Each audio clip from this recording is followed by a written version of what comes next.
Hey guys, this is Dr. Kurt, and I think one of the best things I like about functional medicine is that as a provider, we get to spend time with the patient, and you as the patient have time to tell your story. And I think what's really interesting and what when we start talking with people is that they look back at moments that they've had that led them to functional medicine. And what I think too is like I've had moments myself that has also led me to functional medicine. And so I just want to share a couple of those moments for you in life. And so I think a big one was that I was a sick kid. Like I was the chronic ear infection kid, the chronic strep throat kid, the bronchitis. And then in college, it had developed into eczema so bad, like I would just open up my hand and it would just start bleeding. It was painful. It was like painful and itchy at the same time. It was like this indescribable feeling. And so I had no idea that whatever, like getting healthy would have to do that. I thought I was just part of the unlucky club. But what kind of led me towards that direction was one moment when I was younger. Like my dad was a pastor of small churches growing up, and we did a lot of potlucks and a lot of community events and things like that. And so one moment in life, and that probably multiple times actually it happened, what was a Dixie cup.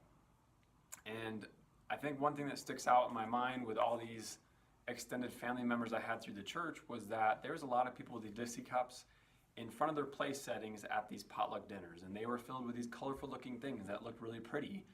And for a small child, that can be kind of confused with candy. And I would get mad that why do all these people get candy but I don't, until someone, probably my mom, stopped me and said, you know what, like those aren't candies, those are pills to make them get better.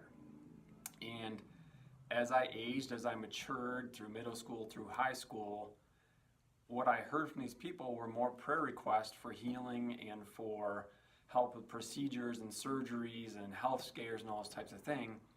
But something I also noticed was that their Dixie cup was getting fuller and fuller.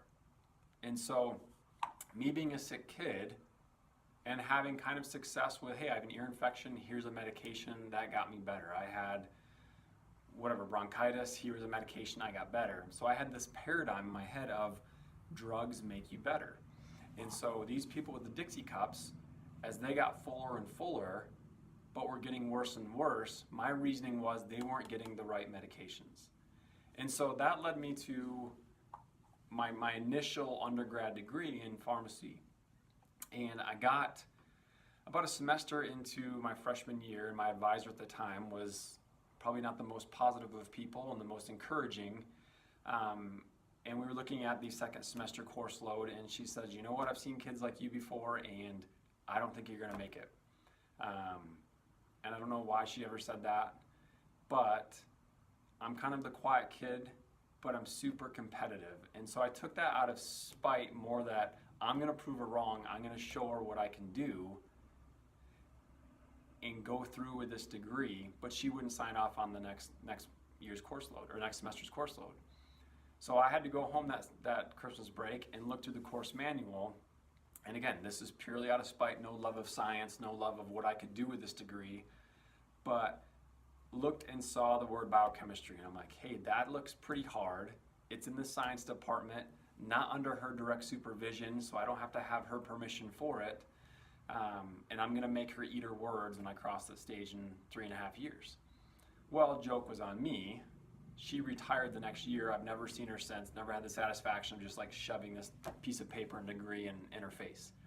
But that led me to kind of probably another moment in which my new advisor was working on grants from the NIH to do genetic research. And so we were actually hiding these bacteria, and we would have to clone them, and then our job was to sequence their DNA. And so I would say another moment in my career was this little thing here, a petri dish. And you probably remember this from high school biology. You probably hated this thing from high school biology, but it's probably one of the things that has kept me most grounded as I've pursued functional medicine and helping people get better. And the moment was that when you fill this dish with the right nutrients, you give it the right oxygen levels, the right temperature, the right cleanliness, the cells will grow beautifully. But if you mess up this dish, if I leave the top off, if I don't give it the right temperature, if I don't give it enough nutrient, if I give it a dirty dish, those cells are not going to flourish. And so you are really no different than the cells in this petri dish in our world. How we eat, how we move, how we think, our social, chemical influences, you name it, is essentially this petri dish. And so that moment I started looking at, like, I don't want to go down this route of more research with cells in a controlled environment, because that's not real world. What profession could give me basically the best tools to help someone work with how they eat, how they move, like their lifestyles, all those types of things. And so that's what led me to actually chiropractic. And so this was about that time where my eczema was probably at its worst, when I was graduating undergrad, heading into chiropractic college.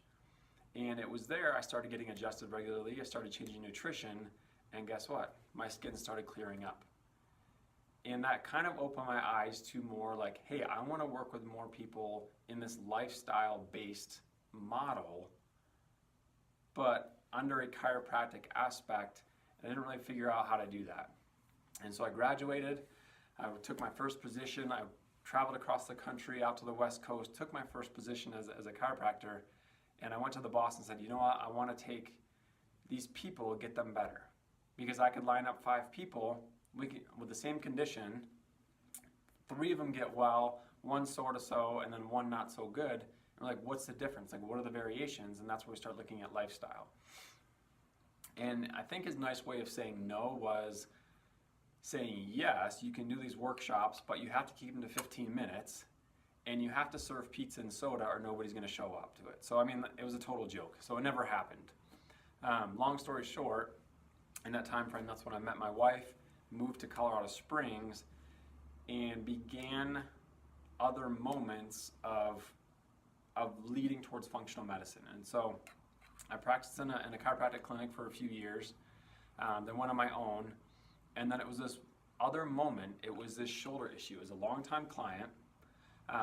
Just a maintenance client, high achiever, like executive, awesome lady.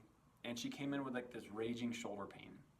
And we did orthopedic tests, we did MRIs, we did soft tissue rehab, we did everything I knew how to do to fix her shoulder, and there was no budge. Like, the MRI came out super clean, x-rays were clean, like there was no structural explanation for why her shoulder hurt. And so out of just kind of not knowing what to do, I said, hey, why don't you go get some lab work, go to your primary, look at some labs and see what's going on. Well, she did that. And what ended up happening was her thyroid was way off. And so when they finally had, like, she had no thyroid, she had it surgically removed. So, and I never put 2 and 2 together. Like, why would a thyroid affect a shoulder condition so much? So when they readjusted her medications to get her thyroid more balanced, within 2 weeks, like, shoulder pain was gone.